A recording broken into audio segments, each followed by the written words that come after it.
Hey, what's up? It's Frank here from DataDriven.tv, the podcast where we focus on the emerging fields of data science, machine learning, and artificial intelligence.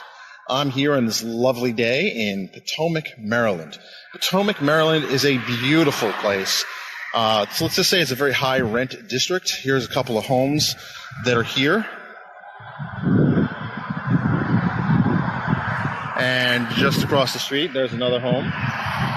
And in case you're wondering, I'm not doing the whole Ty Lopez thing, hey, what's up? I'm in front of my house. These are not my houses.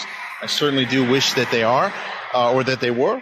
But in any case, I figured I would film in front of an actual estate to talk about this new term, or it's not new, I've heard it about a year ago, this notion of the data estate. And what exactly does that mean? Well, in historic terms, estate was where the lord of the manor lived, or it wasn't just where the lord of the manor lived, but it was basically back when agriculture or land was the sole source of wealth in a society. And I like the term data estate because it really reframes the notion that data is no longer a byproduct or just an accidental creation of business processes or the storage of information that's required by regulatory authorities. And I think it's really important to think of data as a raw resource. Data is the new oil, if you will. But before oil, there was land. And whoever owned the most land could grow the most food. Whoever grew the most food had control over the food supply. And whoever that was basically called the shots. And I like the term of data estate because it really reframes the question. It reframes the narrative, as they say, is that data is a raw resource. And in and of itself, maybe it's not useful. Land in and of itself is not necessarily useful, but you get to grow things in it. And you can harvest it, right? Because it's a process. But the core essence is you had to own and control the land in order to do anything with it.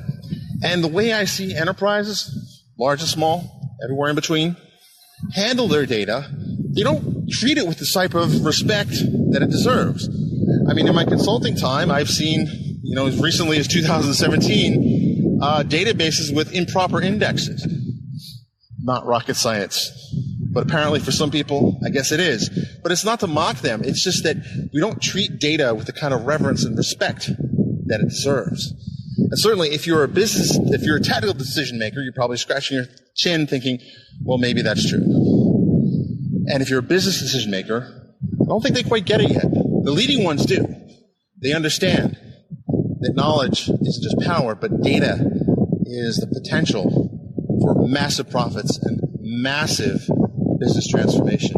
And I think just like it was a little over a century ago in terms of oil and how that became the new form of wealth and industry and manufacturing, we're going to see over the 21st century and a little bit beyond that data is in fact the new land. Or, in other words, are you managing your data estate effectively? Are you growing what you need to grow? Are you growing enough? Are you not utilizing it? Are you not treating the land that you own, that's part of your stewardship, under your stewardship? Are you treating it correctly? And that is today's data point.